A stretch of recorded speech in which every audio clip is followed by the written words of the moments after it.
On today's show, the Hawks return to action at home on Friday. We'll talk about that game against the Sacramento Kings as well as AJ Griffin's return, more rumors on Dejounte Murray, and we'll get into all of that and more coming up. You are Locked On Hawks, your daily Atlanta Hawks podcast.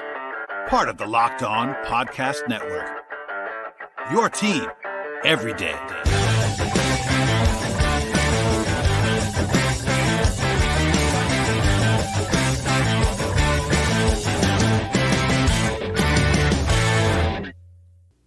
Hello, friends. Welcome to episode 1619 of the Locked On Hawks podcast. I am your host, Brad Rowland, coming to you on a Thursday evening, and I'll be talking to you about all kinds of things on today's podcast, including AJ Griffin, including Dejounte Murray trade rumors, and a preview of Hawks Kings with Greg Wissinger. But first, this episode is brought to you by the folks at PrizePicks, the most exciting way and the easiest way as well to play daily fantasy sports. Go to prizepicks.com/LockedOnNBA. Use promo code LockedOnNBA when you get there for a first deposit match up to $100. Check us out now at PrizePicks, and please subscribe to this podcast and make us your first listen each and every day across podcast platforms, places like Apple and Spotify, and of course YouTube on the video side. We've been very busy on this podcast in recent days, Christmas trade stuff, as well as a recent podcast talking about the unfortunate loss in Chicago, and a full breadth of coverage on the Atlanta Hawks on this podcast. And today we'll dive into a lot of different things, but at the end of the podcast, probably the last 2/3 of the show or so, I'll be talking to Greg Wissinger of the Kings Herald about all things with regard to the Hawks and the Kings and draft considerations, etc. But first, some solo stuff here, and the big news on Thursday is that AJ Griffin returned to practice for the Hawks after missing the last 8 games for personal reasons. Lauren Williams of the AJC talked to AJ extensively, did a good job with that interview, and AJ said he's glad to be back and that the team has been supporting him throughout his personal absence. Just for those wondering, yes, he was asked about why he was kind of not with the team, and no direct answers, no direct details from AJ, but Lauren did kind of chronicle in her interview that AJ did lose his young nephew over the summer. I am not sure how much, if at all, that played into things, but that's kind of the only public information that we know, and that dates back to the summer, but still sort of a TBD, or maybe we'll sort of never know as to why AJ's been gone. But he did say he's been getting, sort of had a great time getting back on the court today, and it was, quote, kind of like opening a present for Christmas Day to be back out there on the court with his teammates. He spoke highly of his teammates in that interview with Lauren and for connecting with him, as well as of his family, for the prayers and support that he got. Of course, AJ is not shy about expressing his faith, as he often does, and he did so in that interview, and seems to be pretty much in a good place from his comments. Obviously, it's just one interview, but he seems to be pretty upbeat, and Quinn Snyder talked about how he was happy to have AJ back and said it was good to see him smiling on the court today and just kind of being out there competing. Quinn said that, quote, hopefully it's a given that the team would be supportive of AJ, and also that AJ was comfortable and confident enough to communicate with the team in honest fashion about what was going on with them. It's not always easy to do that in the way that Quinn was talking about, and I would certainly agree with that. So I thought it was a good kind of tone struck by Quinn, very supportive, and of course he kept coming back to being glad that AJ is back with the team. Officially for the game on Friday, he is now off the injury report. Now, I don't know if he's going to play. We'll see how that goes. He'll be in uniform, I am sure. He'll be active, but I'm not sure if he's going to be a real option after one practice, after being gone for several weeks. But if nothing else, him being closer to playing basketball is a good thing for the Hawks, for good for AJ, etc. And hopefully we'll have more on that in a positive direction coming up in the near future. From there, we did get a trade rumor / rumbling in the last couple of days. I talked about this a little bit on my Christmas edition podcast, but some more reporting came out after the fact. I got a lot of questions in the last couple of days about one particular team with regard to Dejounte Murray and trade stuff. First, Mark Stein reported that, quote, multiple teams talked to him in Orlando, believing that the Hawks are going to explore their trade options with Dejounte over the next 6 weeks. Not a huge surprise, given the previous reporting that I talked about a lot on Christmas, but worth noting there as well. And then Shams Charania of The Athletic made some waves on a appearance on TV with FanDuel TV. He was talking about Zach LaVine and the Lakers kind of pursuing Zach LaVine potentially, but he weaved Dejounte in as a, quote, potential target for the Lakers. First, he referenced Dejounte and having a very reasonable contract, which is certainly true, especially in comparison to LaVine's deal, which is kind of underwater right now. But he also said that the Hawks' direction is, quote, in flux at this point. Not a huge surprise there. As far as the Laker direction and sort of that connection is to be seen, there's a lot to unpack there. I'll do the 5-minute version versus the half-hour version of that. But the big thing is that the Lakers don't have a ton to offer for Dejounte Murray. Obviously, there's a whole separate subject about whether the Hawks are even going to trade Dejounte or seriously explore trading Dejounte. And again, I talked about that a lot on Monday and Tuesday of this week. But put that to the side for now. Let's talk about the Lakers on this instance. they don't have a ton to offer. They have one first-round pick they can offer right now, and they could wait till the draft itself this summer and be able to offer more than that, but right now it's only one. They also have some prospects that are not like nothing. Jalen Hood-Schifino, first-round pick from this year, Max Christie a couple years ago. Some pretty intriguing guys, but neither one of those guys are like what you build a deal around. They're sweeteners. And then they also don't have a lot of expiring contracts, so the Hawks have to take on some money long-term to move Dejounte in a two-team deal with the Lakers. Jared Vanderbilt, by the way, is intriguing, but he can't be traded at all until the summer because he signed an extension too late in the game this summer. They have D'Angelo Russell, who is a controversial player, not always my favorite guy. He has a player option for next year. They have Rui Hachimura. They have Gabe Vincent. The Lakers could make Austin Reeves available, who's their third best player right now, probably. And other than Reeves, there's not really a lot of appeal, in my opinion, to the guys that I just referenced, beyond like filler. Reeves is on a good contract. I will note that he's even a worse defensive fit than Murray is next to Trae Young. Reeves is a pretty bad defender, just saying that out loud. A good player, certainly, and certainly one on a good contract. But also Shams said in his reporting that the Lakers do not want to move Reeves, which is not a surprise. That wasn't about Murray in particular, but I think the Lakers would like to add to Reeves versus trading Reeves out in a deal like this. So it could be a three-team deal. That's always possible, but also very complicated, especially if Murray gets involved here. There's the obvious connection that people have kind of referenced already, that Dejounte is represented by Clutch, who, of course, has lots of, let's just say, intrigue with the Lakers across the years, and LeBron's there, a lot of Clutch guys on that roster. That does not mean that a deal is going to happen, but lots of photoshops will be taken probably in the next couple of days and weeks. So, broadly speaking, I would say a two-team deal is not impossible with the Lakers, but it's fairly difficult for me to see a one that makes a lot of sense between just the Hawks and the Lakers. I would be asking for Reeves for sure if I was the Hawks in a deal with the Lakers because of the valuable contract. I don't love the fit with Trae, but Reeves is a quality player, even if he's a pretty poor defender in a lot of ways. Russell would be a no-go for me. Doesn't fit the Trae at all as a player option that you don't want him to pick up, honestly. Hachimura is fine, but he's making a good chunk of money, and I don't think he's a game-changing player. Defensively, he's kind of, so-so. Gabe Vincent's been hurt all year long for the most part. On paper, a pretty useful third guard, making decent money, but the injuries are a little bit scary. They have old friends Torian Prince and Cam Reddish, which are not like needle movers for me in a trade. Cam's defense has been good this year, but offensively it's been very shaky. So that's the short version. I don't see a deal that's super obvious to me, although it certainly could be in play if they were to get Austin Reeves in there. But beyond that, we'll have more if we need to in the near future. I at least want to talk about it for a second because I got a lot of questions in the last few days. And lastly, before I get to Greg Wissinger, who's coming up in a second from the Kings Herald, talking all things Hawks and Kings on Friday, Kobe Buffkin made his G League debut on Wednesday and looked very good. Now, it's important to note that G League numbers are not comparable to NBA numbers in a lot of ways. But he looked very good. He had 34 points in that debut, 5 assists. He got to the rim a lot in that game. He was 12-16 on twos and got to the line several times as well.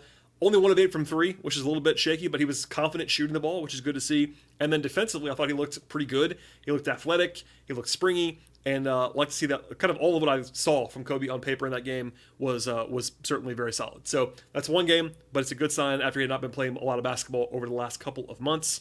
And as for the Kings game, no huge injury news for Atlanta. Seth Lundy is out with the ankle that he sprained against the Bulls on Tuesday. Also, Hunter's still out, Mohamed Gay's still out, but AJ off the injury report, no Jalen, no Trae Young on the injury report, so positive stuff there. Only 3 guys out for Atlanta, so no like huge intrigue or uncertainty heading into the game on Friday. We all know that Hunter's going to be out, but other than that, the rest of the usual cast of characters should be available for the Hawks, and TBD on how much Jalen plays, how much AJ plays, if at all, et cetera, but pretty strong there. And the Kings, by the way, have a very clean injury report, so some pretty healthy teams other than Hunter being out, and we'll get into all of that in a second. Oh, last thing, by the way, the folks at FanDuel, our sponsors and our good friends over there, currently make the Hawks, as I record this podcast, 1-point underdogs in the game at home. They were actually 1-point favorites I saw earlier tonight. It's kind of going back and forth, but basically another coin flip game for the Hawks. And that they've kind of not been playing very well in those games. But anyway, we'll get into all that and more in a second when I talk to Greg Wissinger. But first,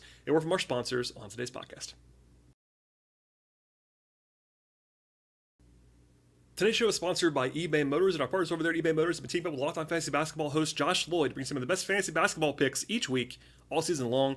And whether you're preparing for a daily draft or scouting the waiver wire in your fantasy league, every single week we'll be providing you with some players that are guaranteed to fit on your roster. So let's see who Josh has picked out for us this time around on this week's edition of eBay's Guaranteed Fit Fantasy Picks of the Week. And as always, he has a lot of guys to highlight, but this time we're focusing on a very familiar name to Hawks fans, and that is, of course, Jalen Johnson is on Josh's list this week.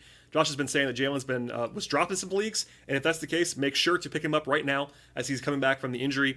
And basically, I have to agree with that tactic. Jalen is very undervalued nationally, it seems like, and still applying to fantasy basketball as well. He's averaging 14 points per game this year, more than 7 rebounds, about 2 stocks, steals plus blocks per game, shooting very efficiently from the field as well, about 6% from the field this year, and he's going to be playing more and more minutes as he's back up to speed. Plus, with DeAndre Hunter out, even more usage for Jalen, you would think, on paper. He probably won't shoot 41% from 3 all year long, if I had to guess, but still can give you some 3-pointers in fantasy basketball as well. Again, points, rebounds, assists even. He's a good passer, stocks, and very good efficiency. So he's a very strong contributor to your fantasy basketball team and certainly to the Hawks at this point in time. And again, Josh Lloyd from Locked On Fantasy Basketball is going to help you out with winning your championships this year in fantasy. And eBay Motors knows a lot about championship teams, and they know that each player needs to be a perfect fit for your roster. It's the same for your vehicle. I'm on the road a ton for Hawk stuff as well as work stuff on the day job, etc., and going all over the place. And really, there have been times where I have to just find upgrades for my car, or even just to fix a part or two. They keep things running and on track with my vehicle. eBay Motors is the best possible place to do all of that. They have over 122 million car parts for your number one ride. You can make sure that your car, truck, or SUV stays running smoothly with eBay Motors. They have brake kits, they have LED lights, roof racks, bumpers, whatever your vehicle happens to need, they should have it at eBay Motors. And with eBay's Guaranteed Fit, it's guaranteed to fit your ride the first time, every time, or your money back. Plus, at these prices, you're burning rubber and not burning cash. Keep your ride or die alive right now at ebaymotors.com. That is ebaymotors.com. eBay Guaranteed Fit is only available to U.S. customers. Eligible items only. Exclusions apply. I'm joined now by Greg Wissinger of the Kings Herald. Hello, sir. How are you? I'm doing well. How are you? I'm well. I appreciate you doing this. You've been a guest multiple times on this podcast. Obviously, not going to generally talk Kings, but with the Kings coming up on the schedule for the Hawks on Friday, a couple days between games, good time to talk about the Kings. So, obviously, we'll talk about the draft pick at the end of the podcast. So, if everybody's worried about that, it's coming up later. We're 30 games-ish in on both sides. The Kings are currently in the playoffs. Pretty good start for the Kings, all things considered. As we record this, they're 17-12, 6th seed in the West as we're recording. Big picture. How are Kings fans and how are you feeling about this start considering how last year went? You know, it's funny because overall the Kings are doing better than they were at this point last season, and yet Kings fans are mostly unhappy with it. Expectations, baby, we're back. How quickly expectations shift. You know, we're no longer just happy to be there. So it's a bit of an adjustment. You know, I mean, like you said, 17-12 right now, currently the 6th seed in the West, which isn't a bad place to be. And it's kind of in line with what we expected going into the season. We expected the Kings to, you know, be similar, maybe a little bit better, but also maybe be a little bit worse seed, because last year was kind of a weird year in the West as far as kind of how the standings all shook out. And the Kings finished with 48 wins last year. That's normally not going to be a 3 seed. So, you know, even if they're on track for a similar win total this year, probably a little bit lower seed. But I mean, overall, they're firmly in the playoffs. They've had some really high quality wins. They've also had a lot of really bad losses. That's kind of been the issue, is that when they lose really bad. You know, so right now, if you look at their, you know, their net rating and differentials and all that, they project to be a little bit better than 500 as opposed to where they're at currently, or right around 500. So not ideal, but they've had a lot of kind of weird things, kind of ups and downs, and players being in and out of the rotation. There seems to be an expectation that at some point the Kings are probably going to make some sort of trade to kind of bolster themselves for the playoffs. So overall, the Kings are playing well. They're not playing well enough for where Kings fans want them to be and for where they would need to be to kind of take that next step from just being a team that makes the playoffs to being a team that can maybe advance a round or two. Yeah, that makes sense. It's kind of what I tracked, you know, of course, not watching every game of the Kings at this point, but tracking them as, I would say, closely as other teams in the league that are not the Hawks. I have to lead on a positive note, I suppose, for those of you who might be listening for the Kings side. De'Aaron Fox has been playing out of his mind, it seems like, averaging like 30 a game. The Kings are, I believe, 14-9 when he plays and 3-3 when he doesn't. obviously the offense isn't quite as good as it was last year because they were number one in the league in offense last year, but it seems like Fox is not the reason for that. And also, I looked at the on-off splits quickly. Pretty good with Fox and pretty bad without Fox on the court even. So obviously, does it feel like he's making a leap? Because on the stat sheet, it feels like he's having his best season by far.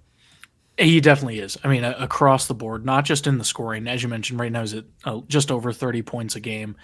He's shooting well from three, which for years was a huge flaw in his game, was that he couldn't shoot to keep defenses honest. So now that he's making his threes, currently shooting 39.6% on 8.6 threes per game. So, I mean, high volume and high efficiency on those. It's really just opened it up to where it's really hard for defenses to slow him down. He's also playing much more engaged and effective on the defensive end, where he's not a complete liability. I mean, the Kings aren't going to be good enough, and there's other players just having even more superb seasons. But, Fox should be kind of one of those down ballot MVP guys, fifth, sixth, somewhere in there, if voting was today. And we'll see if he keeps it up. But, I don't expect him to be a serious contender for it, at least not yet. But the fact that he's anywhere close to that conversation is just such a huge leap from where he was even a year or two ago.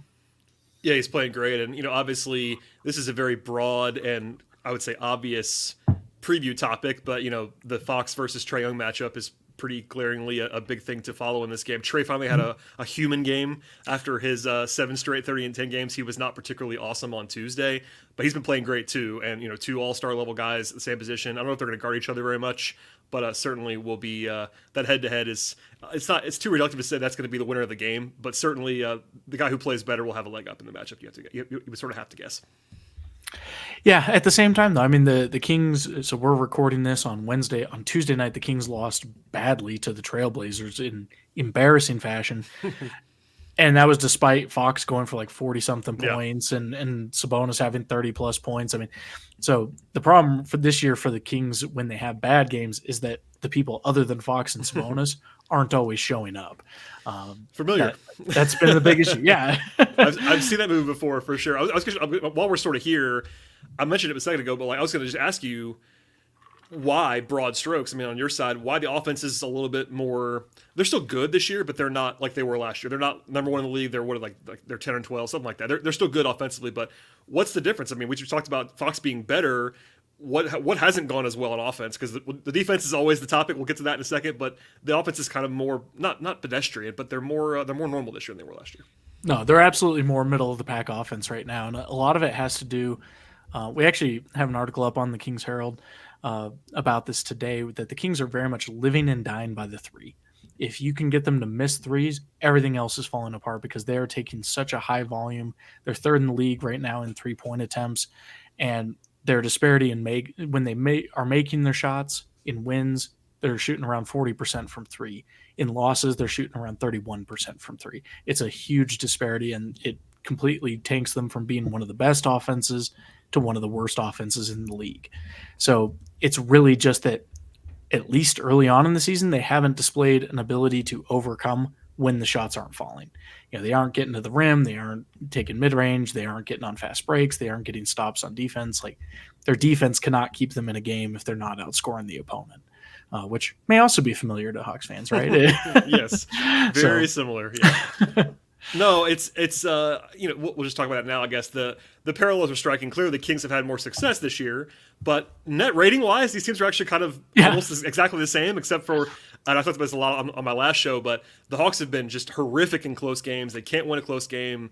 Lots of blown leads, all that stuff, and the Kings have been, it seems like a little bit more fortunate. And like you said earlier, when they lose badly, but when they seem to win these close games more often than the Hawks are, at least. Mm-hmm. But it is so obvious to me and so interesting to me. I think when we talked last, even over the offseason, it was kind of the same thing. Like, these teams are kind of mirror images in a lot of ways. Like, they're very similar to each other. It's just that the Kings are having more success, and hopefully that will flip if you're a Hawks fan. But it is what it is at this point in time. And with that said, let's go to the defense, because the Kings are not great defensively once again. Now, the signs are a little better. I mean, I can't tell by your reaction. I think they were a little bit better than they were last year defensively to kind of offset the offensive dip. But what are you seeing on that end of the floor? Because clearly this is going to be a battle of two teams that are struggling to get stops on the whole this year. Yeah, it is interesting that they are actually better on defense. They're not a good defense by any means, but they've been hovering somewhere around 20th to 22nd as opposed to, 28th to 30th where they were before. So they have made some improvements on the defensive end. Uh, I haven't looked at the standings on where they're at currently, so I don't know exactly where they're currently ranking, but it's still in the bottom half of the league pretty comfortably. Uh, the biggest things that we've seen, I mean, Fox, as I mentioned before, has been playing some good defense. Sabonis actually has been playing really solid interior defense. He doesn't get the blocks, he doesn't get the flash, but he's a very capable interior defender, more so than he tends to get credit for. And the other big development has been Keegan Murray. Keegan has actually turned into a really good defender.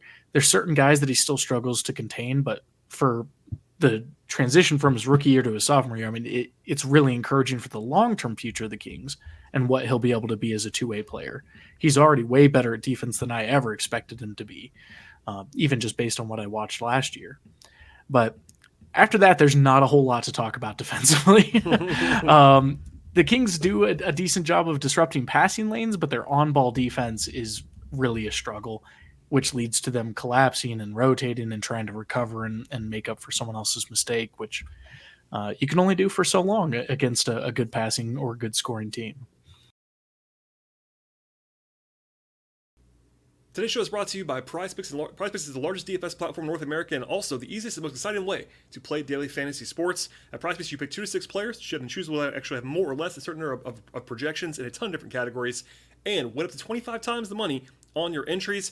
You can also now pick combo projections across leagues for 2 more players in different sports and different leagues put together. And PrizePicks also has a huge selection of sports and stat types not offered anywhere else, and they have projections on the NBA, of course, the NFL, MLB, NHL, and many more. They also have a reboot policy, and they are the only DFS platform PrizePicks is with the injury insurance policy that you're looking for. I've really enjoyed playing on PrizePicks for quite some time. I'm taking it all the time during NFL season, of course, and also throughout the NBA season as well. On the whole, the experience is fantastic at PrizePicks. It's easy, it's fun, and I highly recommend it at the highest level. And the place to go is prizepicks.com/LockedOnNBA and use promo code LockedOnNBA when you get there for a first time deposit match up to $100. One more time, that is prizepicks.com/LockedOnNBA and use promo code LockedOnNBA when you get there. Check out DFS made easy with PrizePicks.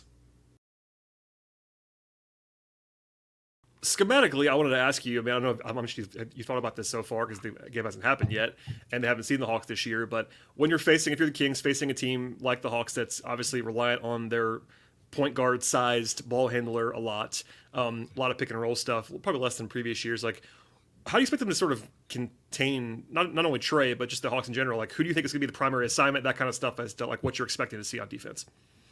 So I do think Fox will get a decent share of it. I mean, he a lot of times will get tasked with guarding one of the better players on the other team. Wouldn't surprise me if they are happy to trade and do switches and have Keegan guard him, because Keegan has taken on some defensive assignments for smaller players. Like he did a really good job in their matchups against the Warriors with guarding Steph Curry.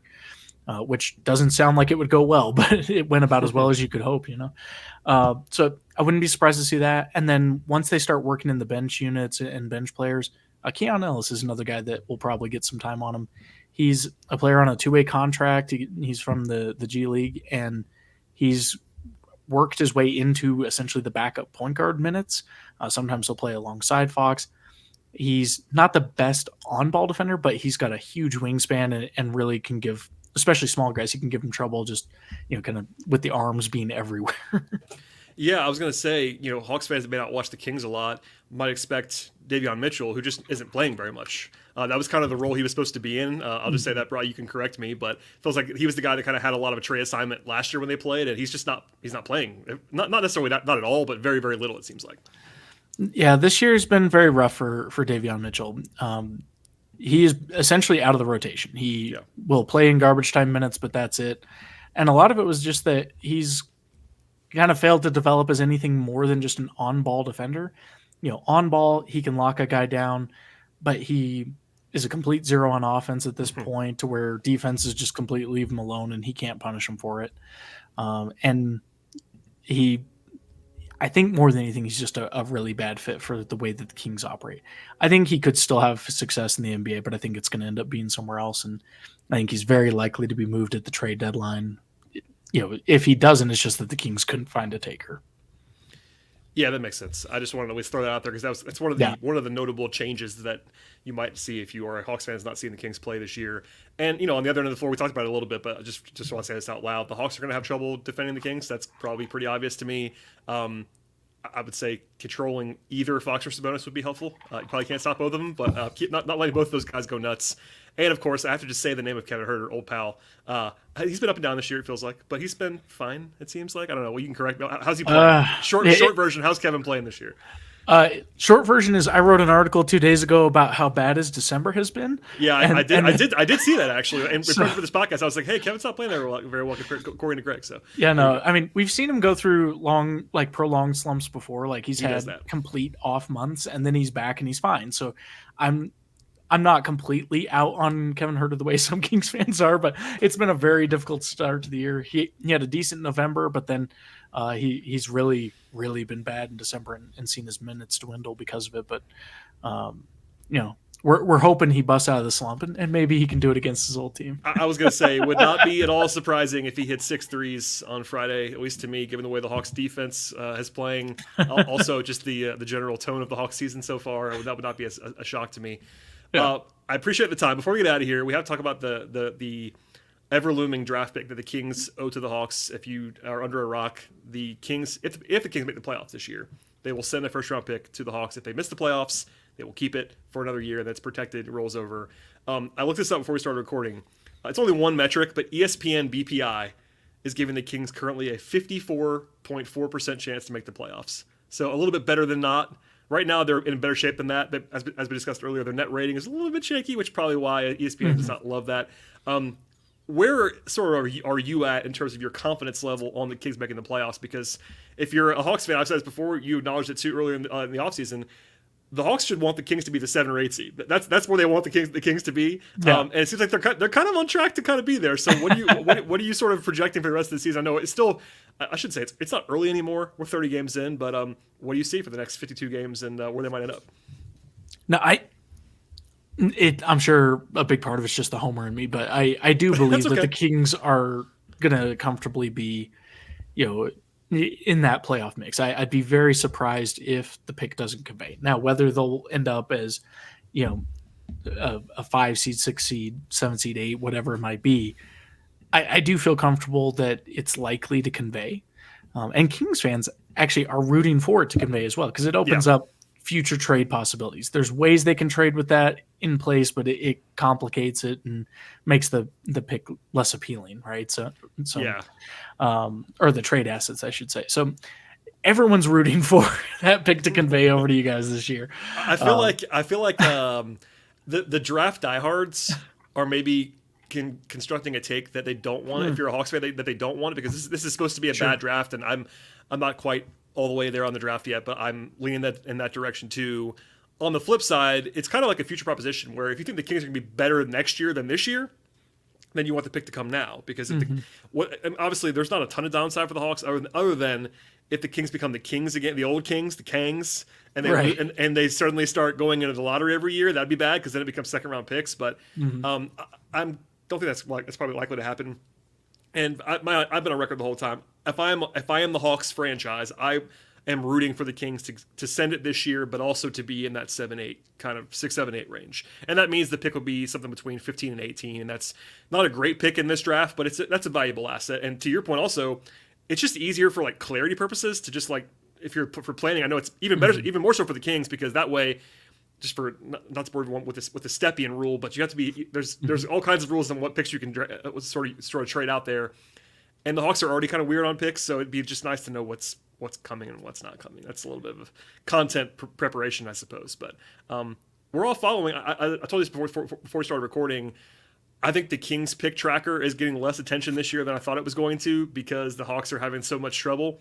Yeah, I think maybe later in the year people will start paying more attention and be like, hey, by the way, this is actually something you kind of have to follow because that pick's going to be important for your future potentially. But you heard it here first. Greg's confident. So you're more confident than the ESPN is. Can I say that by BPI? I should say 54% is too low in your opinion. Well, I mean. You could say it. It's okay. You're allowed to. You're allowed to be on the bandwagon here. It's okay. Well, I always find it funny. He's like, they're saying a little bit better than 50-50, which, I mean, slightly less than 50% make the playoffs every year. So it's that's also true. I mean, and look, I would imagine that. Look, I don't have the BPI algorithm, but I would guess it probably has to do with their net rating, and they're probably overachieving a little bit so far based on that. And that's kind of where, like, I thought the Kings are going to be in the playoffs this year, if I had to guess. We talked about that back in, I think it was July when you and I talked last, or maybe August.